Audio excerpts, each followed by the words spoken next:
Okay, I'm very happy and very proud of today's panel, which is dedicated to the ecology of music festivals.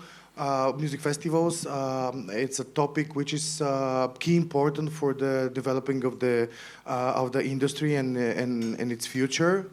I'm very happy to present you our speakers. This is Nika Milunovic from MetalDays Festival, one of the greenest festival in Europe. Benjamin Sasse from Meadows of the Mountain in Bulgaria, festival in Bulgaria. Linnea Svensson from Greener Events from Norway. And our moderator is Martyna Van Nieuwland from, she's an Upbeat expert and the festival director of music meetings in Holland. Yes. Okay. Yes. So in the Netherlands, sorry. And today we are going to discuss and to show what is what are the best models of implementing sustainability models and organization in our festivals. And I believe that this big step in the sector of Bulgaria should be done very soon. And I hope this discussion will be very useful and fruitful for you. Thank you so much. Thank you. You have your own. Yeah, thank you very much, and good morning, or good almost midday. We'll have a break at midday almost, so then we'll find out what we're going to do next. And I just wanted to have a first question to our participants and audience. How many artists we have and how many festival organizers we have, because that will also show us the way where we are going, and the format might be different. So artists, how many artists? Anna? Okay. And organizers, promoters? So majority, yeah, cool. So we know more or less now how we are preparing. I will maybe explain shortly why I'm here, why Peter brought me as a moderator, and also we produced because I flew. So what was necessary. The thing is that we are part of JazZ and some other festivals, showcase festivals are part of this Upbeat platform that we are just see here. It's a platform for European showcase music, global music festivals. And JazZ is one of the partners, one of 14. I'm a researcher there, apart from being director on festival. I'm doing research together with two colleagues on sustainability and on fair trade practices. So this is something that we're preparing now. We made this big survey for every festival that JazZ filled on time, and we have all the answers now, so we start preparing the document. And that's why I'm here. How many, do we have some more partners during JazZ, Peter, now in Sofia? Womex, right, was one. Yeah. Yeah, so there are 14. Yeah, for all the countries that are partners. So it's Estonia, it's Macedonia, naming some also Balkan partner, and Germany, and many other countries, Poland, Czechia, Slovakia. So this is very new platform, and we're preparing these recommendations at the end for the whole platform and individually. And therefore, we really wanted to talk to the best experts, to the best organizers, and to people who really implement. They are working on both theoretical and very practical sense. So this free initiatives that our speakers are representing, Nika, Benji, and Linnea, will be just going into depth and giving very practical advice, right? And just to have an overview. But to start with what you really do on daily basis, we would like to have some presentations on what you're doing, and then maybe you can say a few things about your festival. So Nika, we will start from the strong, with a strong opening. Yes, so hi everybody. I don't come from a jazz community. I do a heavy metal festival in Slovenia. We are about 12,000 people, which is small in size for European standards, but it's big for us because it's an independent family-run festival. And I would like to get an after movie on YouTube, if it's possible, just to wake you up a little bit.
So the festival, our festival has a little bit of unique concept because it's a whole week festival, and it's basically called some kind of a metal holiday thing because people actually do come for holidays at our festival instead of going to the seaside. We were established in 2004, and we were located in the meadows of two rivers, basically. So there was a lot of swimming going on, jumping into the rivers, as you can see, and so on. It was a real holiday concept because there was a local project of a bypass road or a small highway being built exactly through the festival camp. We are moving this year to a new location, which is in the other part of Slovenia, in the northern part, and we are not going to be located on the river anymore, but by the lake. I'm just going to walk you through what we did so far in terms of ecology and sustainability at our event. I also can tell you this, that we had a pretty big green MetalDays plan, which was established in 2017 and was obviously stopped with the COVID because we could not work for 2 years. Changing the venue this year is definitely not adding to the to a kickstart the project again, but I'm hoping that maybe in the next year we can actually. I'm going to be actually happy if this year we are picking up where we left at 2019, which was basically our last edition, and straightforward then from there. So as I mentioned. We have 4 festival stages. This year we're going to have 132 bands playing. The team itself, the core team, it is 8 people working, 2 people working full-time, 8 people working part-time. At the festival itself, we come to about 600 people working at the festival. Festival is also a little bit specific because we talked priorly about this. So we are located in Slovenia, but we only have about 20% of Slovenian festival visitors. Everything else comes from abroad. We are having visitors from over 80 different countries from all over the world. We started our sustainability ecology project really early in 2008. This was when everybody was making jokes of us and thinking we are crazy, why we are doing this. We're going to lose the audience, nobody's going to come at your festival because of that, because you're enforcing things. But yeah, this was not the case. First thing that we did is because this is actually our festival camp. As you can see, this was, obviously, we are not owning the location, we are just renting it for the time of the festival. When there is no festival there, so about 355 days per year, these are actually grass grazing, farmland where cows and sheep and everything else is grazing. And we had a huge issue because of the tent pegs. These are these metal things that you actually put in the ground when you're setting up your tent. Because people actually did pick up the tent, which is good. They didn't leave it there, but they left the pegs inside. And we had a lot of complaints from the local farmers that their animals are actually stepping on this, hurting themselves. So yeah, maybe it sounds funny, but in practice it was not. So we actually started with providing our visitors free of charge biodegradable tent pegs, which dissolve. These are made from potato starch, and they dissolve within 6 weeks from putting them into the ground. Second thing we did was so-called garbage deposit. I'm a strong believer that getting your audience, your visitors, into the story of whatever the story is, it's very important. If you don't have their engagement and support, the story is not going to succeed. So we came up with this garbage deposit system. What this means is every person that comes to the festival has to pay 10 euros. It was in 2000 and, last year it was the same, I think. 10 euros are actually deposited on the pay card because festival is running on a cashless system. And they get 2 trash bags. One is for mixed waste, one is for plastic waste. When they bring this to our garbage deposit center back, they get $10, 10 euros back. Sounds funny, but it works. Everybody is doing this. I mean, most of them are doing this. This actually helped with, the whole cleanliness of the festival. It looks pretty clean, as you can see. You will see later on the photos. We have eliminated plastic as much as we could. So we are using, so all of our food vendors have to use only biodegradable materials or whatever you call them, utensils. So everything is either reusable or biodegradable. We enforce this with a contract, and the penalties are quite high for this.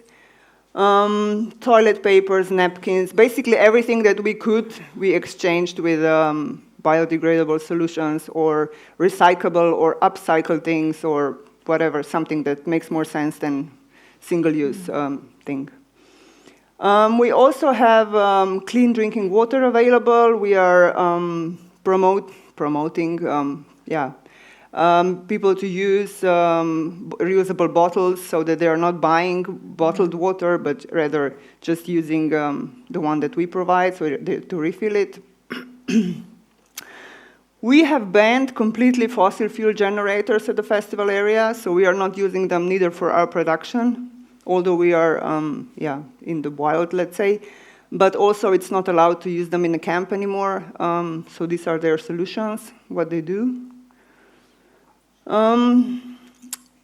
Honestly, I know that festival camps and particularly visitors leaving tents behind after leaving the festival area is a huge problem for many of the festivals. We actually never had that.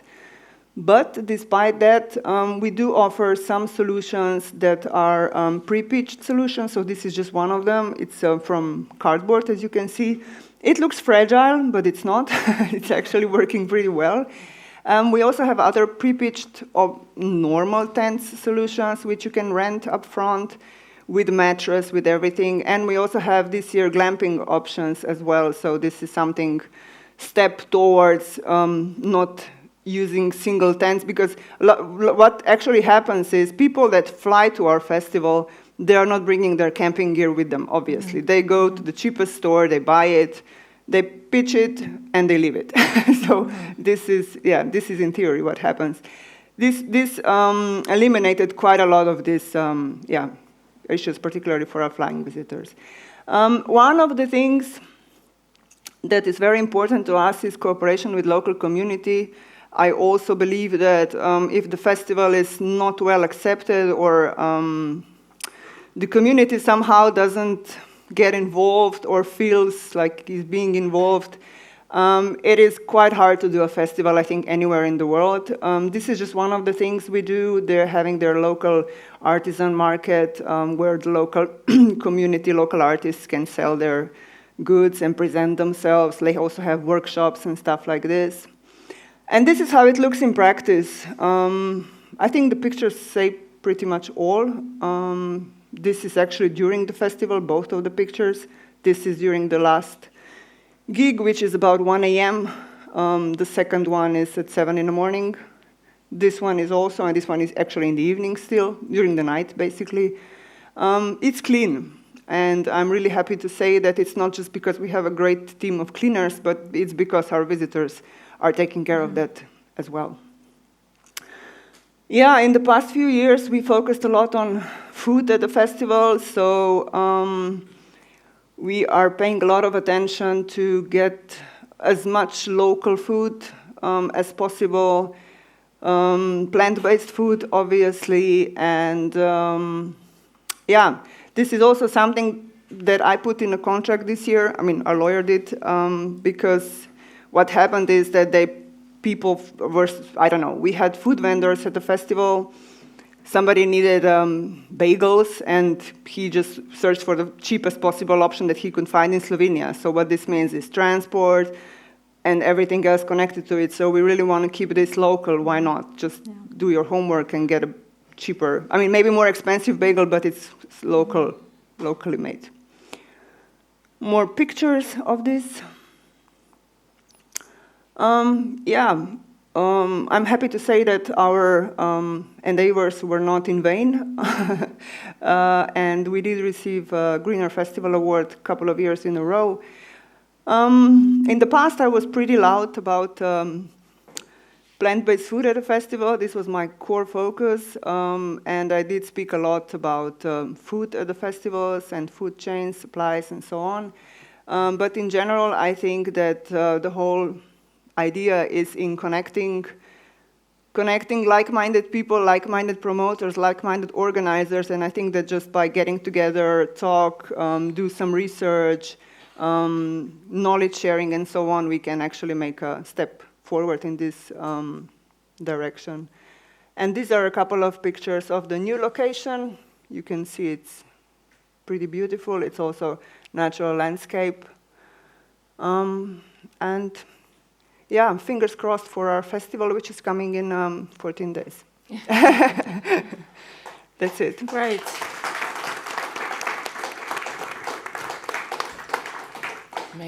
Thank you. Yeah. Are there already questions to Nika?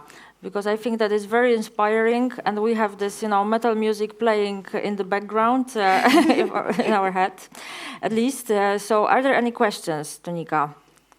Right away. Murat, I see you. I see this hand up. My name is Murat. I come from Berlin and Turkey, Istanbul. What you do is great, and I think super inspiring, by the way. Thank you. I was just curious about, you told that you don't use fuel generators. How do you deal with the stage? We are plugged into the network, this was actually one of the biggest, let's say, obstacles when we were searching for a new location, because I wanted to avoid generators at all costs, and it was quite hard to find a venue or area that could handle 4 stages. We did it now, luckily, but other option, for example, would be biofuels. Biofuels, for example, or there are other options as well. It's not just. There are also hydro generators coming into That's what the I wanted to say. Yeah. But of course, getting it onto the grid is the most convenient and cheapest option as well. It's also the most efficient way. Generators are very little efficient. Of course, it's not always easy together with visual equipment, light equipment, and sound at the same system and blah blah. Yeah, so this is. You make sacrifices, which is This is also one thing that I can imply or just make as an idea. Cooperation with local community or local municipality can help here a lot, because festivals that have the luxury to own the venue, this is very much straightforward. You can do whatever you want. You can put whatever source of electricity you want. I don't know, windmills or panels or solar panels or whatever. But for us that we are just renting it, it's a little bit different. And if you can get somehow well connected with the local municipality, telling them how better it is for the environment and how easier it would be also for their benefit, of course, because they can use it the rest of the year. Getting something like this up, like some strong mini power, whatever thing, transformator or whatever it's called. It's that's what we did in our old location. We built it together. We financed it, of course, partly as well, but yeah, it worked well for us. So that means that the local municipality invests a lot in the new site to provide electricity? Now, this depends. I don't know how it's going to be now on the new location, because the location that we are going now, it's already a little bit. So also in other part of the year, it's like it's not really a festival venue, but it is a venue. Let's say it's like a club, not club. I don't know. The things that you saw, it's on a lake. It's for concerts. Let's say, yeah. But where we were before, this was actually just an old, tear-down hotel in the middle of. Not nowhere, but yeah, it was in a village, and yeah. And they figured that basically they would need electricity because they had some plans what they want to do with the area. So this was just one step before, and yeah, we co-financed it. It was like we split in half or something. I don't remember anymore. But we helped them, and they were able to use it. They're building now a hotel actually there, so they will use it in the future. Oh, fantastic. This is really impressive. I'm impressed. It's not fantastic because we are not there anymore. But it was great for the time being, of course, yes. Still saved us a lot of money, a lot of hassle, and we were more green after all. So the award-winning festival, we're giving a good example. And then you said you started in 2008, and you were the pioneers that time. Yeah, everybody was calling us crazy at that time, but yeah. Oh. It's normal. So thank you, Nika. And we are going now to Benjamin, who is a British citizen, but lives in Bulgaria. And you are working here in the music scene, right? Yep. And you have also presentation. Yeah, well, I'm not sure if we want to try the video, after the movie, if we can get the sound going on that. Okay. Meadows in the mountain. It's in the mountains.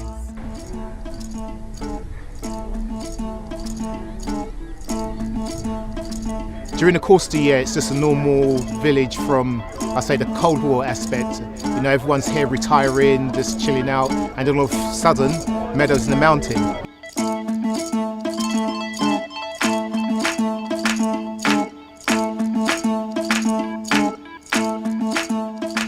Far removed from anything most people here have ever experienced, gives people this sense of awe the whole time and just puts them in a different frame of mind. And the fact that it is such a beautiful place changes the way that people interact with each other.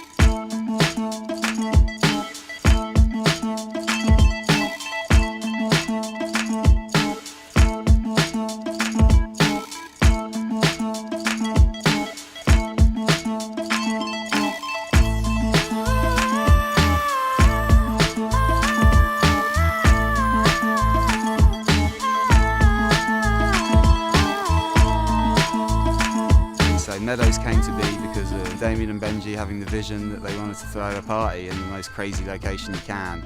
Walking up here and he was just like, I've got a dream of Meadows in the mountains, and it was literally that kind of sentence, and then he drew a little picture on a napkin.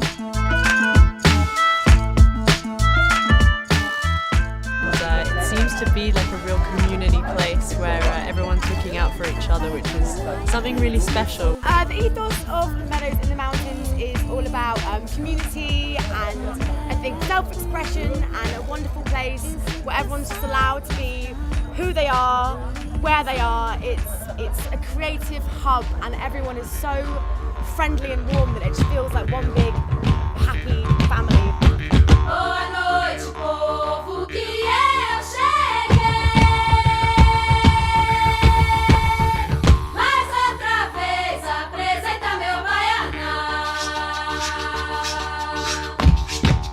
The green ethos of Meadows is not have plastic cups everywhere. Offsetting the carbon from our flights. We're not going to have plastic waste. Can't help but when you're surrounded by this kind of environment and this kind of nature, feel like it's something that needs to be preserved. We must look after it.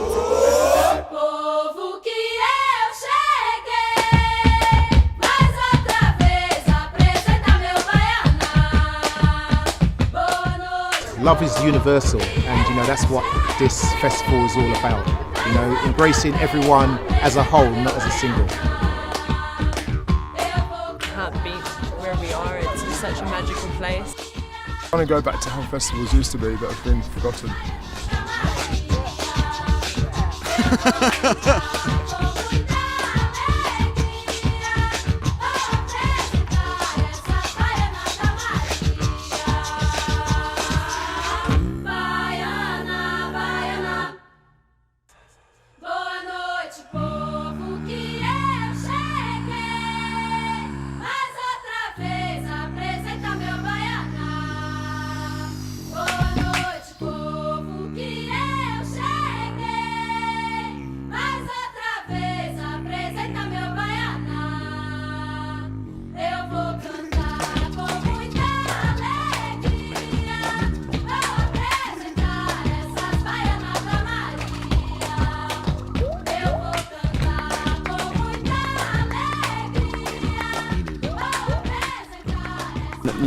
No negative effect on the environment is really important, because we're in a time right now where it's like make or break, and we really want to be pioneers of that in the festival industry, and just to show people that you can put on an event and not damage the environment at the same time.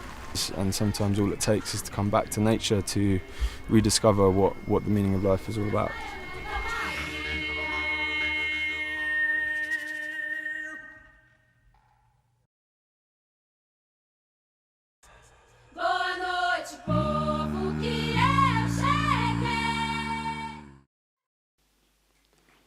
Oh.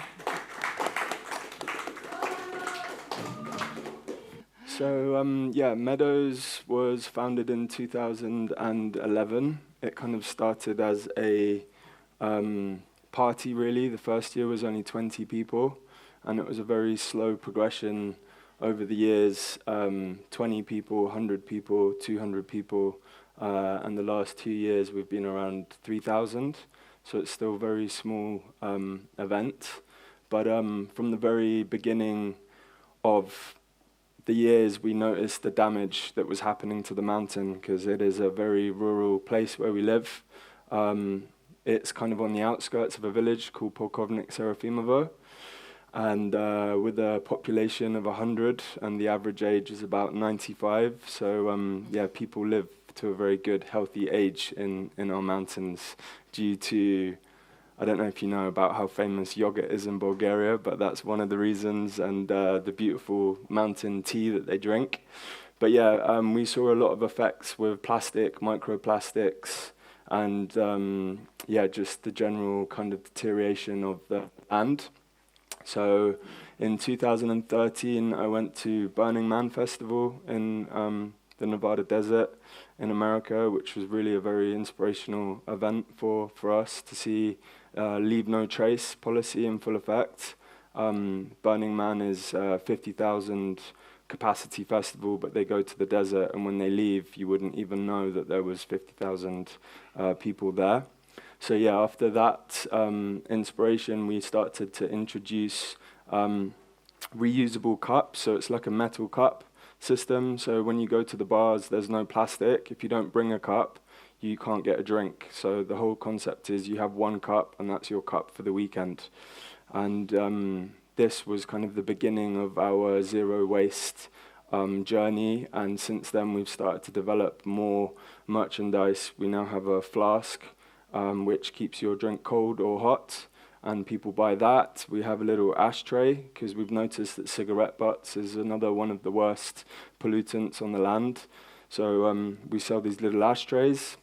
And this year we've started to develop a bowl and spork. So it's like a camping bowl and a spork, and you just wash your items and you can take them to other festivals, you can take them camping. It's like a lifestyle bit of merch that you take around the world with you.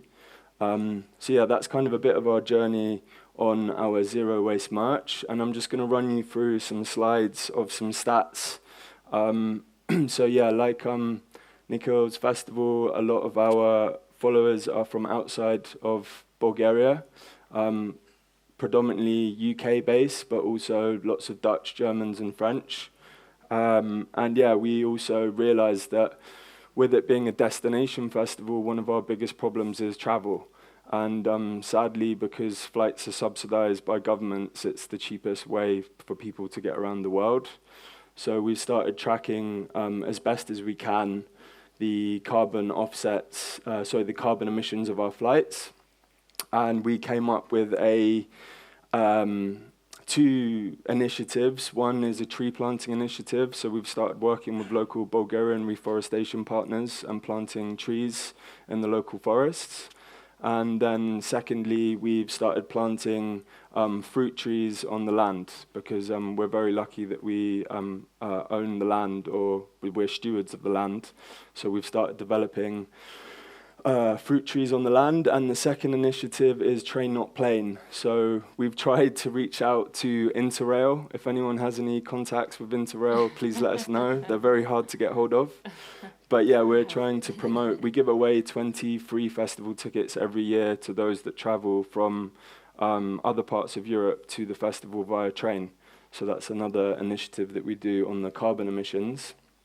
So yeah, you can see there last year we planted 925 trees in Bulgaria, and that was enough to offset all of the CO2 emitted by artists and crew.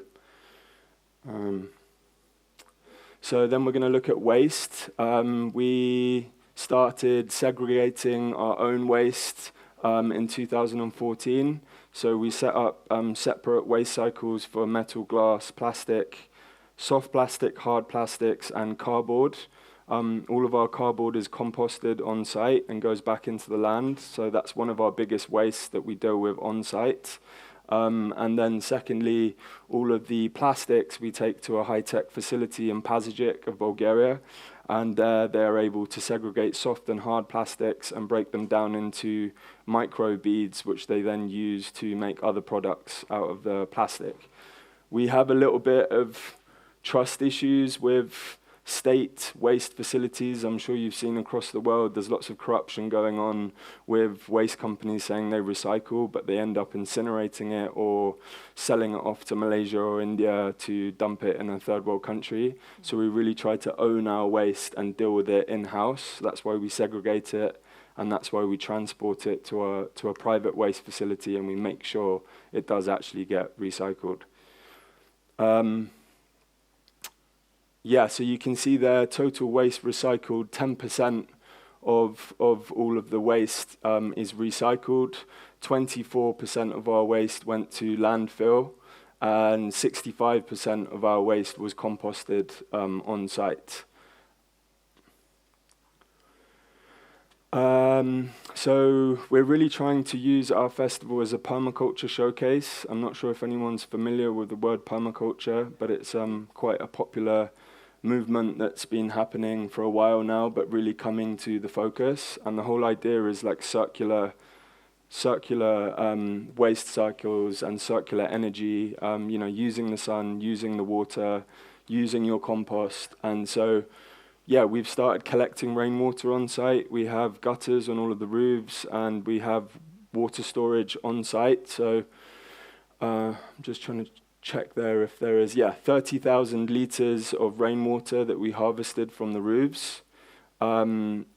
We then have our own showers. You can see in the image below, this is Paul, our permaculture specialist and appropriate technology specialist.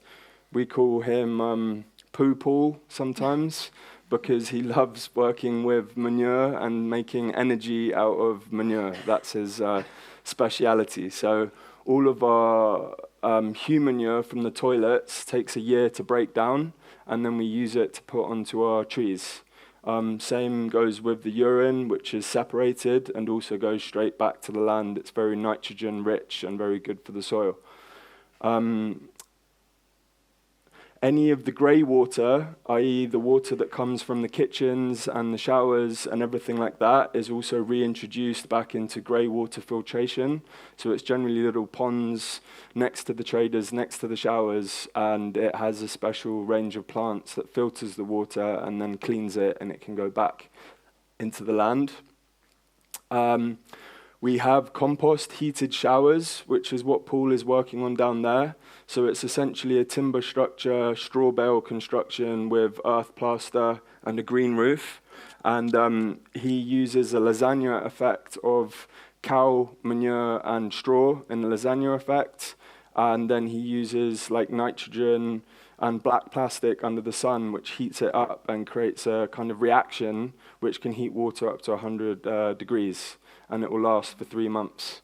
Depending on what type of carbon you use with the manure, you can also use wood chip, and that can last for up to 12 months. So free hot water for 12 months. And yeah, it's pretty low tech stuff that anybody can learn how to do. If anyone's interested in this type of stuff, there is a course called a permaculture design course. It's normally 2 weeks long, 10 to 14 days, predominantly theory-based, but with a little bit of practical, but you'll learn all the basic principles and ethics of permaculture. So I'm just flicking through these slides, and yeah, that's pretty much it from the reporting side. In terms of awards, we're kind of a little bit behind with joining certain movements like greener events, but we joined a platform called Oceanic Global, and they're part of the United Nations kind of movement, and we were awarded the 3-star Blue Award for elimination of single-use plastics. And yeah, in October last year, we were in Amsterdam, and we signed the Green Deal with the Dutch environmental minister, and we're one of 50 festivals that have committed to carbon neutrality and circular festivals. So we're part of a journey of like what Peter and JazZ are doing here, and we're all here to share ideas and to be part of a group of festivals that want to help each other and work together. Because generally what happens in festivals is everybody's out for their own, no one's working together, everyone's kind of focusing on their own thing. But if we all come together and we share ideas and we work together, we've probably got a lot more chance of being better and creating a better world. So yeah, that's it from me. Thank you. Thank you. Thank you. Yeah. You want to? And then, Linnea, the floor is yours. Thank you. Yes. Great. I'm so happy to hear your presentations, Nika and Ben. And thank you, Peter, for inviting us to this opportunity to cooperate. My name is Linnea Svensson. I'm Norwegian and Swedish, based in Oslo in Norway, and I work with festivals in Norway and Sweden, but I also work with all kinds of different initiatives to get people and promoters and artists and the whole community on board on this. I work with Sporting Association in Norway, and I also work with Europe, which is the European Festival Association. So what we decided to do, we have kind of a group of people that has been into this for a long time, which we call the Green Weird family. And I guess you all are a part of it in a way. We decided to share what can be done into a roadmap. So with Europe getting funding for the Future Fit festivals, we were able to share as much knowledge as possible into this document, and it was launched on Thursday. So you are the very first official readers of this. It's been out there for a while already, but I don't know if you can change to that European Green Festival Roadmap 2030, please. So the point is that we are aligning this work also with the Green Deal of the European Union. And we are trying to help festivals to cut their emissions by 55% by 2030. But it's possible for many that you probably already did it, so you don't maybe have that. You have some emissions from traveling I will give you an example after the break when we are discussing more about the emissions and how to discuss that. But this is basically a tool which is available on europe.org for all of you to download and use immediately. And I have some hacks for you as well, how you can start using it as soon as possible. So introduction, I will not read everything. But this is interesting because this gives you the topics. So we are trying to align because there are quite a few projects going on at the moment being funded by the EU or Erasmus Plus or different areas of local governments. I am also working with the Green Roadmap for Nordic cultural institutions on behalf of the Nordic Council of Ministers. There's so many tools being developed. Do you have a Bulgarian tool as well, maybe? I don't know. In the city of Oslo, there are tools. So it's about trying to align and make it also working together. So we have defined the areas to focus on, also with the language of some of the other tools existing. So we have an explanation on how to calculate your CO2 emissions. I will share a case about that after lunch. It's also a timeline. Hello. And we have action plans with action points, and we have divided them into 4 different levels. So it's very easy to see what is basic, what should you just start ahead, like doing at once, and what are advanced areas. And you will probably find, like for Ben and Nika, that you are doing some advanced and you have some basic that you don't do yet. So it's about trying to get a hold of this. So we have defined some problem areas, which is the absence of uniform sustainability strategies across all big festivals, because you're all doing what is the right thing for you, or maybe not. Like you are, in a way, codependent on the infrastructure at your site as well, and you own it, you do not own it, you rent it, but here we are in a public park, right? So it's a different kind of infrastructure. You don't have the sewage, you have to have the portable toilets, you don't maybe have the power that is strong enough. We have some technical issues maybe with connecting to the grid or even making your power. So it's about the single-use plastics that we heard and so on. So a lot of the measures that you already did take is described in the problem statement, so I don't have to go into that.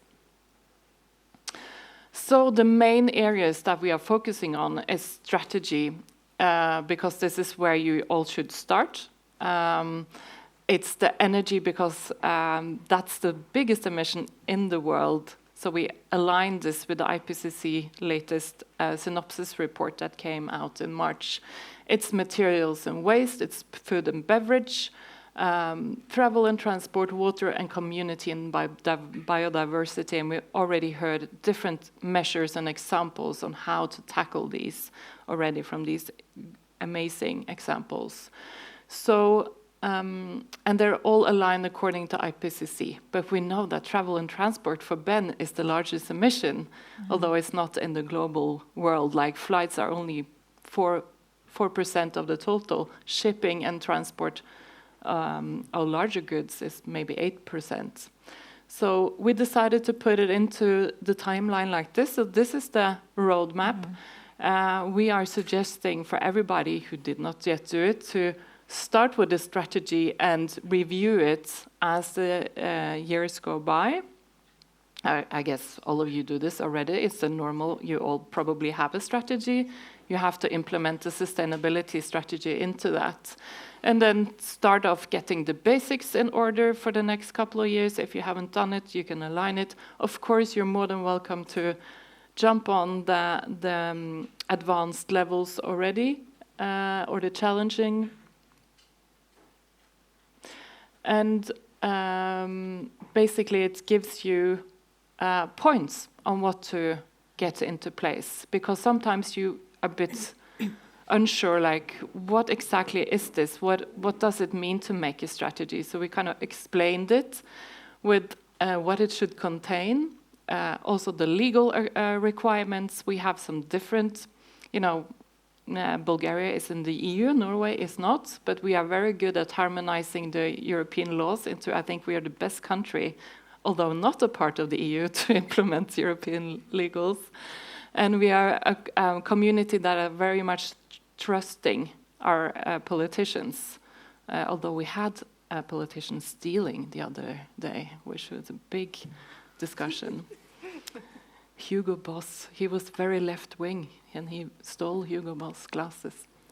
And then it's about stakeholder involvement, and we had some great examples about this here, but it's about understanding who can play a role in your change. I mean, of course, it's yourself, it's your staff, it's the community around you, it's the artists maybe, and sometimes even the technicians, because we kind of tend to forget those people wearing black and we don't see them, but they are actually onboarding them at the early enough stage. You can save money, you can save power, you can save and make maybe more creative solutions, right? So we kind of forget about all of those playing a role in the change that is needed. And then, of course, evaluation and maybe a certification program can be helpful. And now we are hearing about a green festival, which is now called the Green Future, which is, I guess, the top-level certification scheme that we have in Europe. Of course, there's the ISO and so on, but if you are going into something, I would choose something that is very action-based. Finance is, of course, also important. If you are tackling this, it needs to have the resources also in a person that is in charge, but also with the needed resources to develop. And this is another possibility to get on board with your city maybe, or the municipality or other stakeholders. There are different ways to tackle this, also maybe with suppliers of different solutions, because we can't be on our own into this. So for the energy, I'm just going to go quite brief through this. I will not go through it, but it will help you to actually tell you what to develop, how to monitor your energy, how to be more efficient, how to engage with the users, and also move towards green energy. And then how you tackle the waste from electric gadgets. And we also have linked each chapter with the Sustainable Development Goals of the UN, because there are so many different international schemes going on. We are trying to put it all into one document. And so on with the materials and waste. We are giving points on how to handle it, and giving action points on how to minimize and how to extend the use, how to prevent litter and pollution, and encouraging solid waste sorting and recycling. And we already heard examples on action points that can be taken. So I will just browse really quickly to the end, because you get the point. Very solid document, right? And this is really the document that nobody can say now that, we would like to do something, but we don't know how. Exactly. Because this document really shows exactly in every of the section what to do with very practical. And where can we find it, Linnea? Like, so it's on the Europe.org page. So YOURG. And so on. Yeah. Europe. It's not a G in there. I can't spell right now. It's Europe. I'm sorry, Europe.org. Yeah, it's fantastic. And so also at the Green Future. And the very important point, that's why I kind of urge to hear, is the editable action plan. Because all of these points, you can go click this link in the document, and you will go straight into a whole Excel sheet, which you can download and use for your own planning. And I already tested it with a festival in Stockholm, and it was really easy to engage others with the points that you can include. New, so it's updated, and it's just a couple of days old. So, and Nika, she was the first one to present it, but now let's have this conversation, let's have the discussion. And we started with some questions to Nika, but are there some more specific questions to Benjamin and to Linnea about their presentations? Murat, and I see some other so Murat was first, but please go ahead, and then I see another person. Peter? Yeah.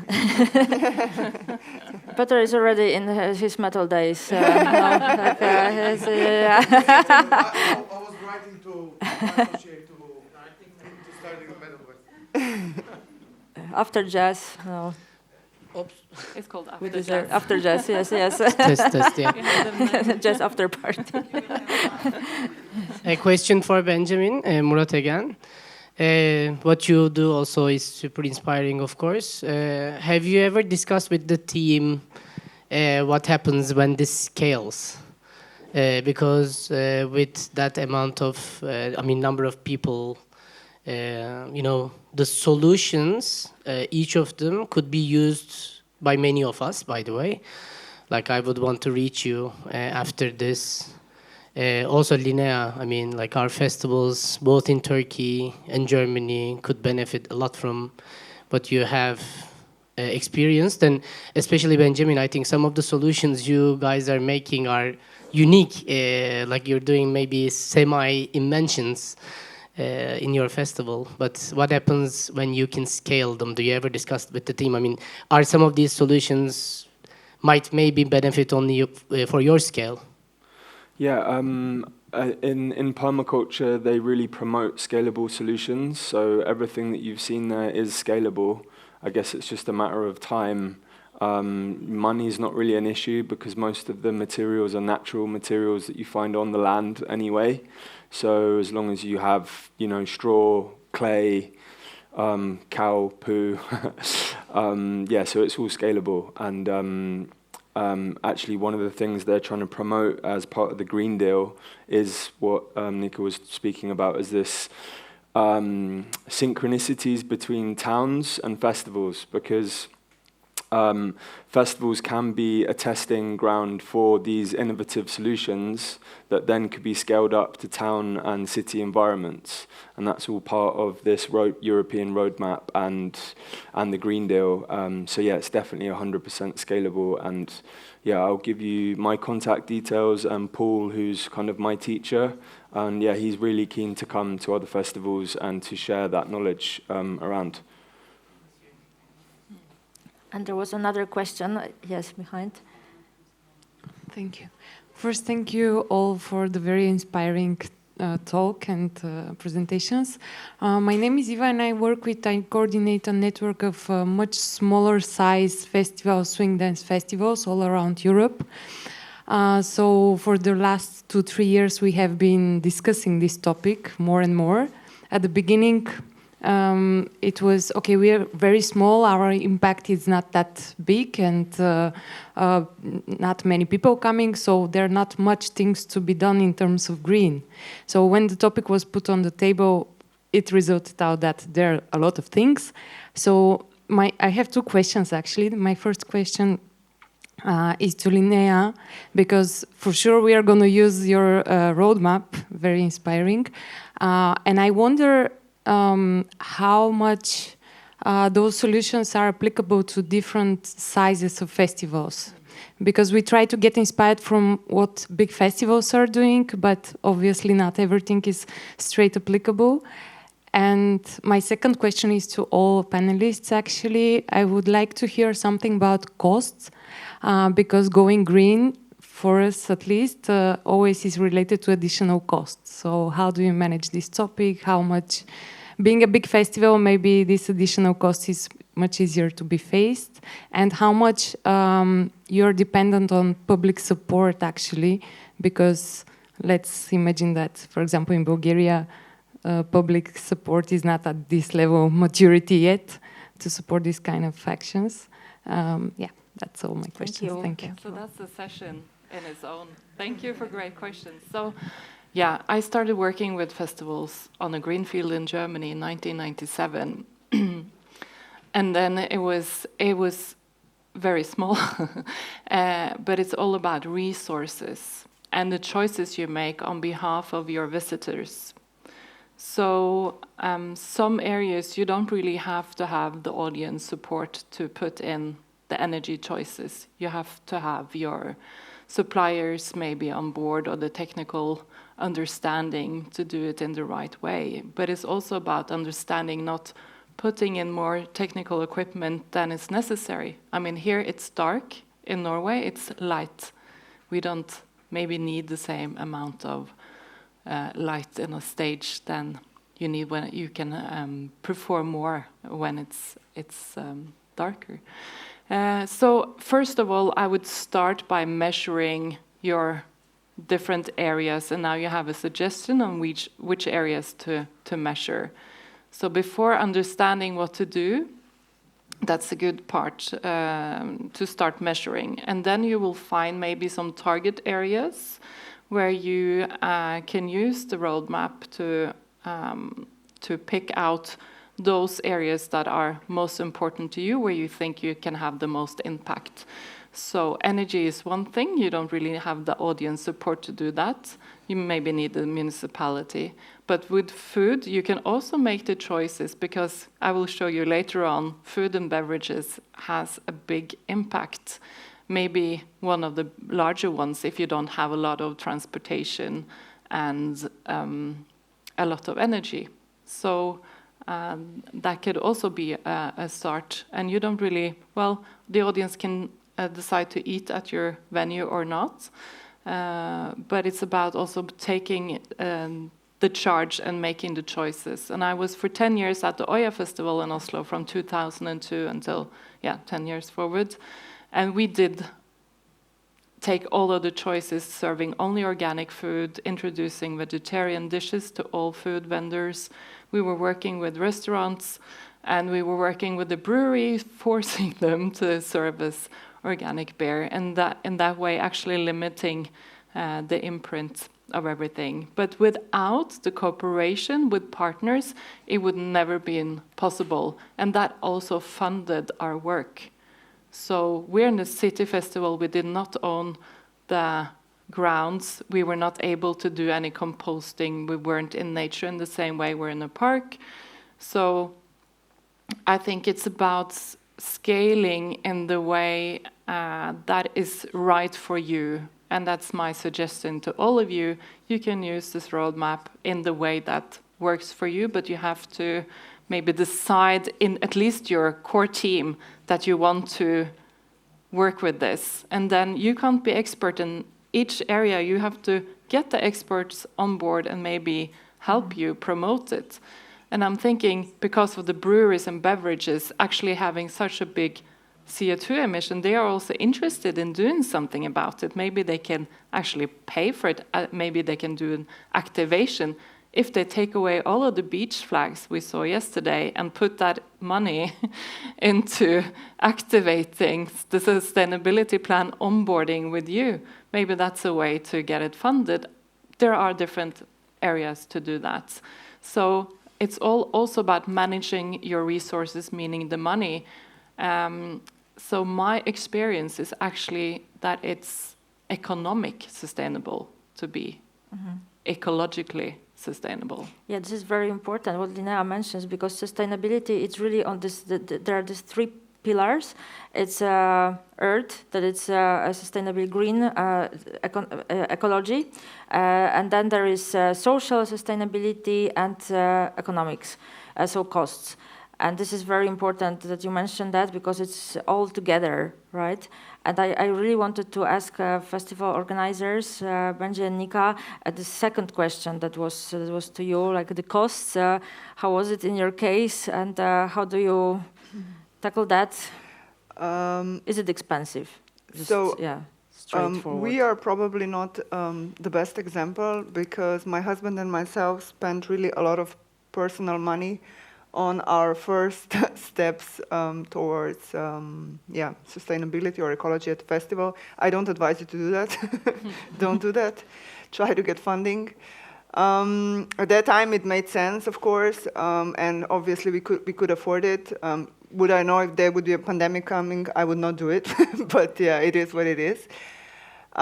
However, yes, of course, financing money in ecology endeavors can be a tricky thing. Unfortunately, our festival is in a country where we are about, I don't know how many years behind, for example, Oya Festival, Norway, or whatever. We don't have any support from the government. We don't get any funding from the government. We don't even get funding from the tourism, for the tourism part of the festival, touristic part of the festival, blah, blah, blah. But never mind. I think there are ways, like Linnea mentioned, how to approach your vendors, how to approach your partners, subcontractors, showing them the big picture, what exposure they get at your festival, how you can cooperate together. After all, the end path is we want to do the same thing. We want to be green. We want to minimize our impact towards the planet. We want to leave the planet for our children and so on in a decent shape. So yeah, I think it is an ongoing topic. But I'm also happy to say that I can see year by year with organizing a festival that there are a little changes also in the mindset of our partners, vendors, and so on, that they do want to get on board. They do want to be seen as stepping on board and be green, or at least show some initiative also in this way. I would also tell you not to be shy, not to step away from it. Sometimes a no, it's not really a no, they just don't know how to handle it. They find the money afterwards and so on, so just be brave and try to communicate what you want. Pretty much straightforward. Some doors close and some will open, so yeah. I think that's the only way forward with this topic. It's not a pleasant discussion usually. You want to do something and people are like, oh no, but why? This is working. But yeah, that would be my suggestion. Just go and Benji, follow your have ideas. Also some advice on that, just to add something to Nika's experience? Yeah, do you have your own different experience? Or It's quite similar in the sense that Meadows is based in one of the poorest regions of Bulgaria. We've had zero support from Smolyan Municipality, nothing from the governments. We're also a sponsorless festival, so there's no sponsors at our festival. We're currently developing a new strategy to work with ethical and environmental sponsors. So like we're trying to reach out to solar companies to help us build a solar farm. We're reaching out to natural cosmetics companies so that all of our showers have natural soaps and all the chemicals don't go into the land. So we're coming up with a new strategy where we're trying to partner with other companies that are trying to do good for the planet. So I would definitely suggest that, reaching out. Come to more events like this and like learn and meet like-minded people that want to change the world. And yeah, funding is a big one. There's a lot of money out there for environmental and social stuff, but you need a funding team or someone that has the time and capacity to fill out the funding grants. But yeah, funding's a big one. And, you know, just more grassroots ideas. Volunteers are a huge part of every festival. And, you know, there's lots of volunteer programs out there, Erasmus and, you know, Workaway, Woofing, whatever. And so, you know, get the volunteers involved, and then you only really need one experienced person to lead that army, and people power is king. So, yeah, I think there's lots of solutions out there, but yeah, you need to stay brave, have hope, and the world is changing and technology is moving at an incredible rate. It's getting cheaper and cheaper all the time. So yeah, that's why we see these incredible hydrogen generators and all of this technology that we didn't even know. Yeah, really there is existed. definitely much more drive right now, right? External and internal for these needs. It was not like 10 years ago, or then it was like in Poland, I remember there was like, oh, green, you know, that what is this idea? What is this hipster idea now? And now it's necessity. So I think that it's really moving slowly or faster sometimes, luckily. Yeah, I have now one question, right, or two. We still have, so before the break, let's ask this question, and then we can have a lunch break, and then we'll be back.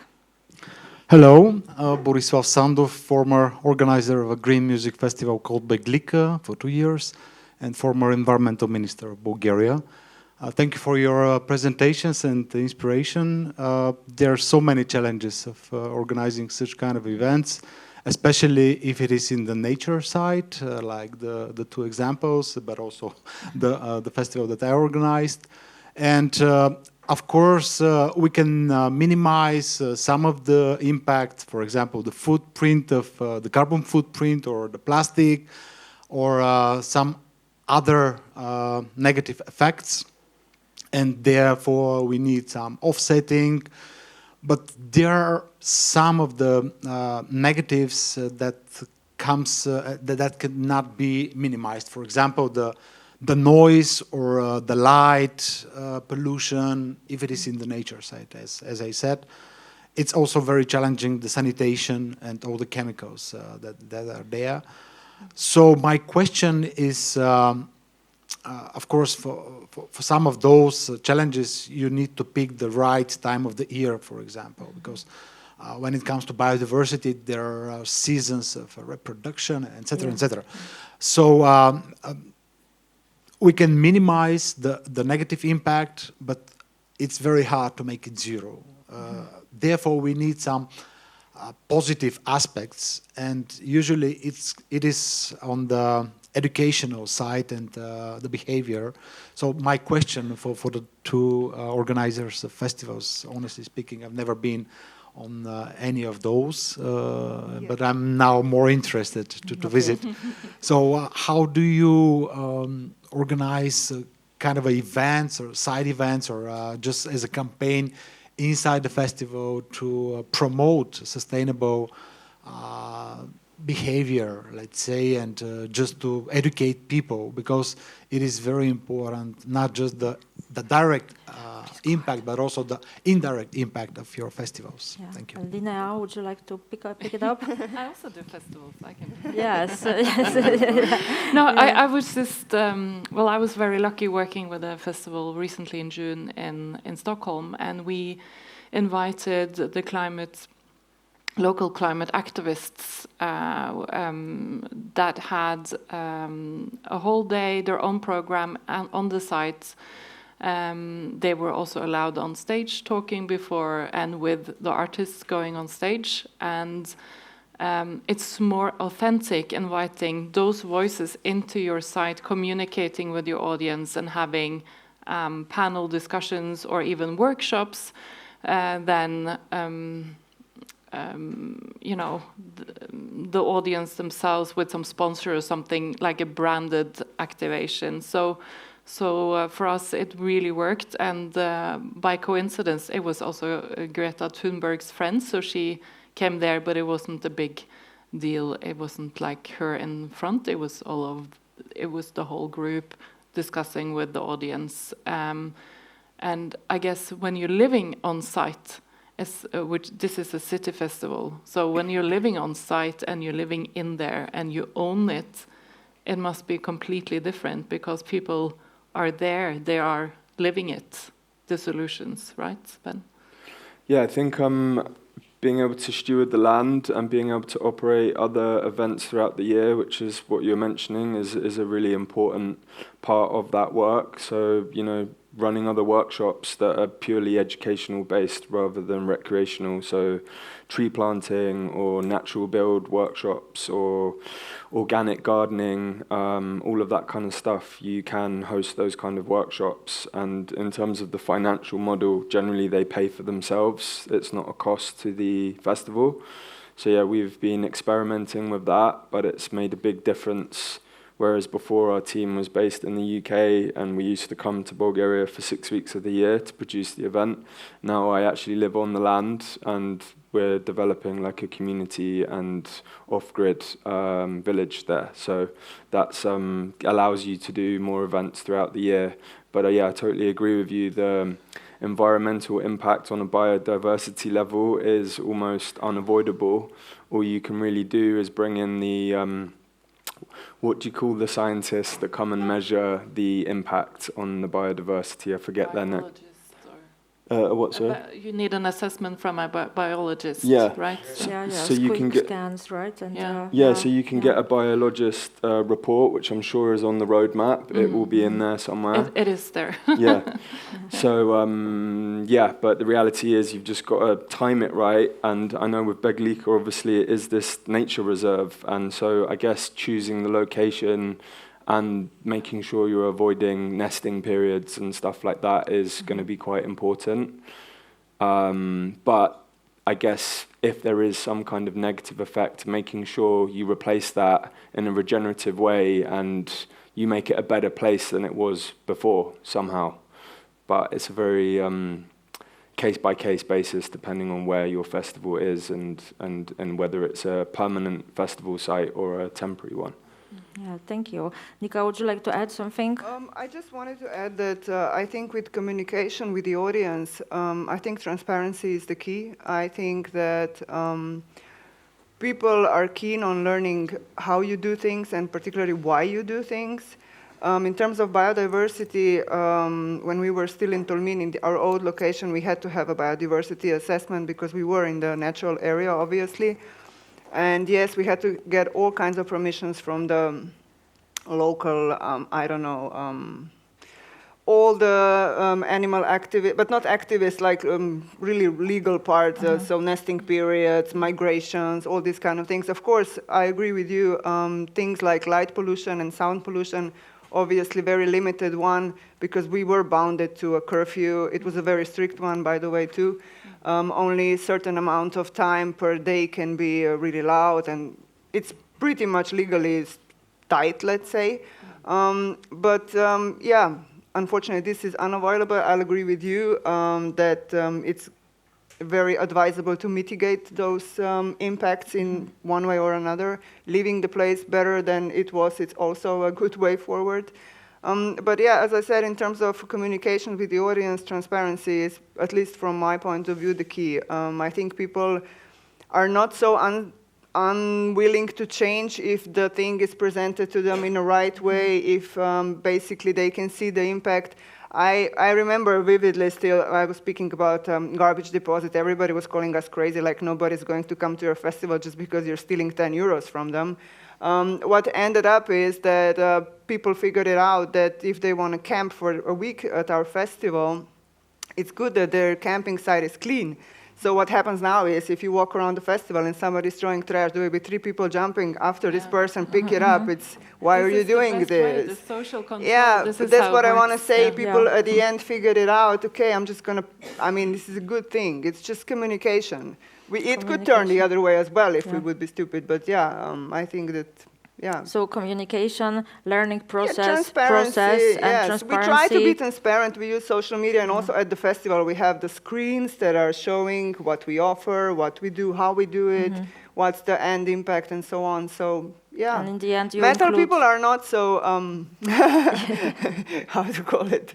They are very susceptible to a change. They like being in a clean environment. They are very friendly, conscious, environmentally conscious. So it's good to see how this works in practice. And in the end, you involve everyone, so the whole crew, staff, and the whole audience is really making it a better place. So thank you. So this was the first part.